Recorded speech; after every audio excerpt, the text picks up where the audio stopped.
Assalamualaikum warahmatullahi wabarakatuh. Selamat siang anak-anakku sekalian, kelas 12 TPSM 2. Berjumpa kembali di pekan ke-6 ini dengan Bapak di mata pelajaran PMSM.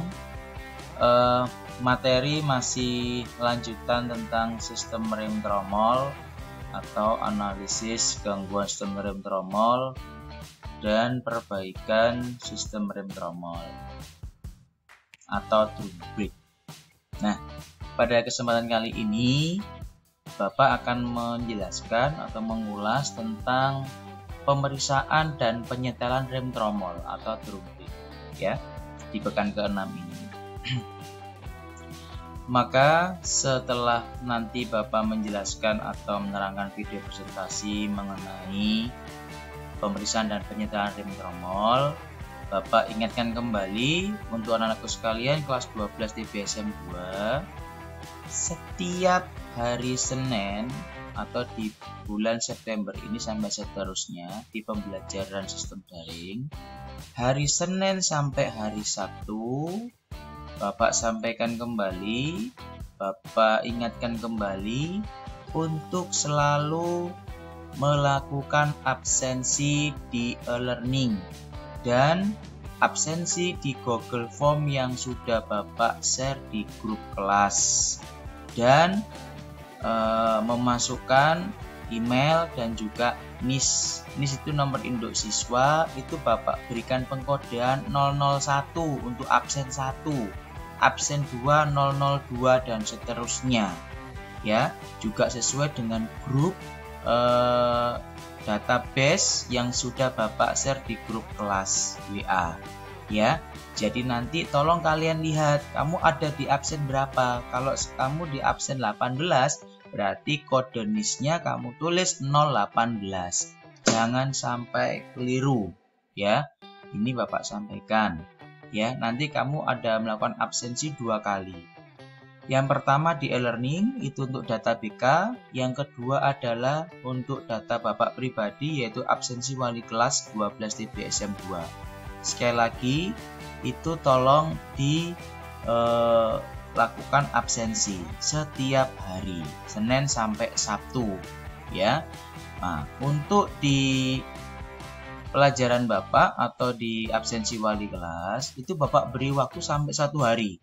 Syukur-syukur adalah sesuai dengan jadwal kalian. Misalkan kamu masuk pagi atau pelajaran pagi mulai pukul 7 sampai 11. Harapannya adalah pukul 7 sampai 11 itu kamu sudah melakukan absensi. Setelah itu kamu ikuti pelajaran dari Bapak Ibu guru. Termasuk tidak hanya Bapak ya. Kalau untuk Bapak itu ada 3 mata pelajaran. Ada PMSM di hari Senin kemarin, kemudian hari ini hari Rabu siang yaitu ada PSSM, kemudian nanti di hari Jumat ada materi PLSM ya. Jadi Bapak megang 3 mapel ini. Jadi saya sampaikan meskipun kita masih sistem daring, jadi tetap kalian mengikuti materi itu dan kalian juga sudah mendapatkan bantuan paket internet baik dari sekolah dalam bentuk kartu perdana tri dan juga isi ulang, sudah diisi ulang kemarin, dan juga ada kabar gembira dapat lagi bantuan dari Kemendikbud pemerintah yaitu dengan kartu Eksis atau XL ya, tambahan lagi untuk paketan internet juga. Jadi misalkan kalau yang kartu itu sudah habis maka bisa digunakan yang paket internet yang XL. Dan harapannya tolong kalian jangan digunakan untuk main game. Kalau kamu gunakan main game, wis duel mas ya, cepat saja pakai itu akan habis. Dan Bapak tidak mau menerima ada alasan tidak punya paket internet dan sebagainya. Kalau untuk HP saya yakin kalian semua sudah punya semua. Dan Bapak juga tiap hari melakukan update penyampaian absensi harian wali kelas itu ke orang tua kalian juga. Dan nanti termasuk juga di grup kelas juga. Sehingga nanti Bapak cek selama 2-3 hari. Kalau ternyata kalian tidak melaksanakan absensi, 1, yang kedua juga tidak mengikuti atau tidak mengerjakan tugas dari Bapak Ibu guru, maka siap-siap orang tua kalian akan saya panggil beserta dengan kalian untuk datang ke sekolah untuk Bapak proses. Seperti biasanya sebelum-sebelumnya di kelas 11 atau kelas 10 apabila kalian melanggar aturan yang sudah diterapkan oleh sekolah dalam artian indisipliner, ya, baik terlambat maupun tidak masuk sekolah. Bedanya sekarang ini adalah kamu pembelajarannya yaitu dilakukan di rumah atau pembelajaran jarak jauh dengan sistem daring atau dalam jaringan atau online, ya. Jadi Bapak harap kamu ikutin materi dari Bapak Ibu guru, ya, termasuk Bapak selaku wali kelas sudah sangat sekali memotivasi dan mensupport kalian, termasuk Bapak Ibu guru yang lainnya. Jadi sekali lagi itu nanti juga akan Bapak proses dan Bapak tidak akan segan-segan untuk tidak meluluskan atau meloloskan kalian di kelas 3 ini. Ingat ya, kemarin sudah ada 2-3 anak di kelas 11 TBSM 2 naik ke 12 TBSM 2 yang bisa dikatakan adalah sedikit Bapak bantu untuk bisa naik kelas 12 dengan Bapak sudah menego atau diskusi dengan Bapak Ibu guru yang mengajar di kelas 11, sehingga gunakan kesempatan ini atau bahkan yang kemarin sudah bisa naik ke kelas 3. Jadi jangan sampai kalian menyepelekan pembelajaran sistem daring ini, ya. Tetap itu akan Bapak pantau di setiap harinya dan juga BK dan juga dari Bapak Ibu guru. Ada tidak tepatnya atau tidak beresnya kalian dalam mengikuti pembelajaran daring ini, maka langsung akan Bapak hubungi orang tua kalian dan akan saya suruh datang ke sekolahan.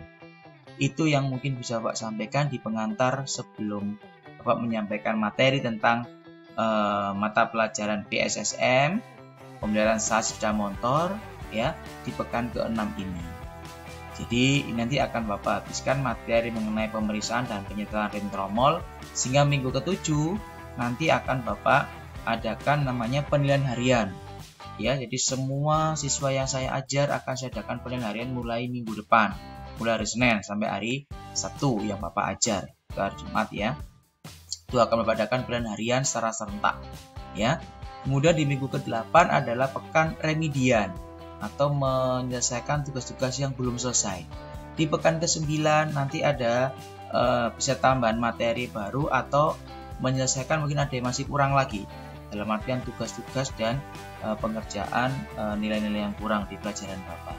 Kemudian di pekan ke-10 itu akan ada di akhir September akan ada namanya penilaian tengah semester, dan nanti itu akan wajib kalian ikuti semua dengan beberapa syarat, juga SPP di bulan Agustus juga harus segera kalian bayarkan, dan itu juga sudah saya sampaikan juga ke orang tua kalian di grup wali murid 12 TBSM 2. Kemudian di awal Oktober akan kita bagikan rapot sisipan nilai asli dari yang sudah kalian dapat, baik nanti tentang absensi dan juga nilai tugas ataupun nilai tengah semester apa adanya, ya.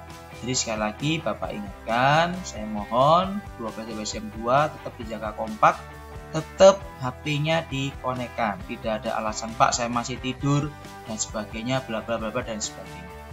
Maka mulai nanti Rabu, maka Kamis akan Bapak proses dan akan Bapak panggil orang tua kalian apabila saya cek absensinya yang sudah bagikan ke grup kelas itu lebih dari 2 atau bahkan 3 kali tidak melaksanakan absensi atau pengerjaan tugas. Akan saya panggil semuanya orang tua kalian, ya, dengan nanti juga tetap menggunakan physical distancing, ya. Itu akan saya panggil, saya proses, ya, bisa nanti dengan bergantian. Itu yang bisa Bapak sampaikan di pengantar awal, ya, sebelum Bapak melanjutkan tentang materi di pekan ke-6. Itu, terima kasih atas perhatiannya. Baik, Bapak lanjutkan tentang pemeriksaan dan penyetelan rem tromol atau drum brake. Ya, jadi rem tromol ini bekerja menghentikan roda dengan gesekan yang terjadi bila lapisan sepatu rem atau brake shoe lining ditekan terhadap tromol dari rem oleh dari rem. Oleh karena itu lapisan sepatu rem menjadi aus seperti itu. Ini pengantar di pembukaan materi ini ya. Tapi Bapak tidak terlalu detail menjelaskan, jadi langsung saja Bapak masuk ke kalimat ini. Berikut ini akan dijelaskan prosedur yang harus dilaksanakan dalam pemeriksaan dan penyetelan rem sepeda motor. Untuk melihat kondisi rem tromol sebelum dilakukan penyetelan terlebih dahulu, setelah rem tersebut benar-benar dapat disetel untuk memperoleh kondisi yang sesuai dengan kebutuhan dan keamanan, barulah dilakukan pemeriksaan pada semua komponen. Seperti di pertemuan kemarin atau pekan kemarin itu tentang identifikasi kerusakan. Sudah Bapak jelaskan cara untuk pemeriksaan di rem tromol, yaitu ada tanda segitiga. Apabila kita tekan pedalnya ya, dengan kita sudah mengukur free play-nya 20-30 mili, maka kalau tanda segitiga itu dia bertemu, maka dipastikan kampas remnya sudah aus dan waktunya seperti itu ya. Maka langkahnya adalah yang pertama ini, lepaskan mur pengunci atau lock nut, kemudian putarlah penyetel. Bila jarak di antara ujung lengan dan throttle grip telah sesuai dengan spesifikasi, kencangkanlah mur pengunci. Periksa sekali lagi jarak antara ujung lengan dengan throttle grip ya. Nah seperti ini. Ini yang masih tipe lama, ini mur pengunci, ini mengurangi jarak bebas, menambah jarak bebas. Ini mur penyetelnya. Ini untuk handle rem ya, 20-30 mm. Tapi ini yang tipe lama. Kalau yang baru itu bukan 20-30 ya untuk handle rem, tapi 10-20 mili ya, milimeter. Ini bukan 20-30 saya ralat, 10-20 mili ya. Nah kemudian bila penyetelan tidak mungkin lagi, meskipun penyetel telah dilonggarkan sampai limitnya, lakukan langkah-langkah berikut. Lepaskan mur pengunci, kencangkan penyetelan sampai berhenti, kencangkan baut pengunci. Ini ya, ini menyetel rem depan. Kemudian setelah penyetelan rem bagian atas selesai, selanjutnya periksa setelan rem bagian bawah.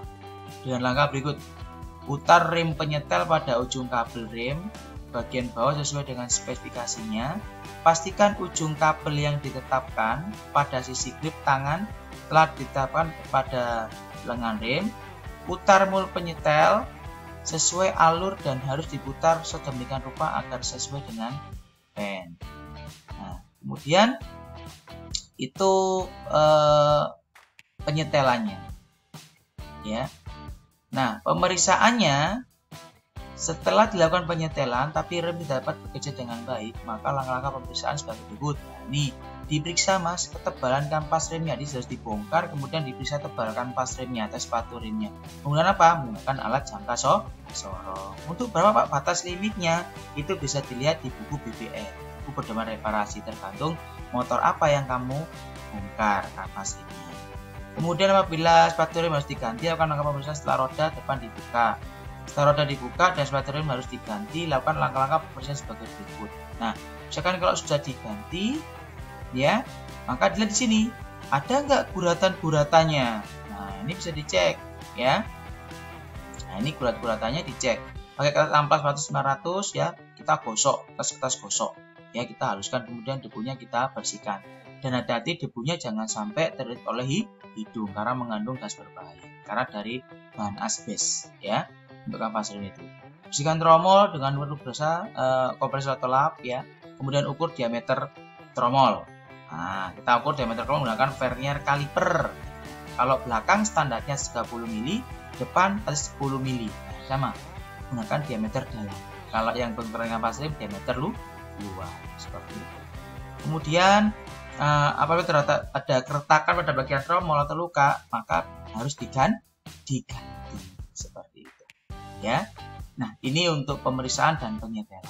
Untuk membongkar dan merakitnya kembali, nanti akan Bapak sampaikan di video presentasi pemeriksaan dan penyetelan rem tromol di part kedua. Itu yang bisa Bapak sampaikan terlebih dahulu. Bapak akhiri. Wassalamualaikum warahmatullahi wabarakatuh.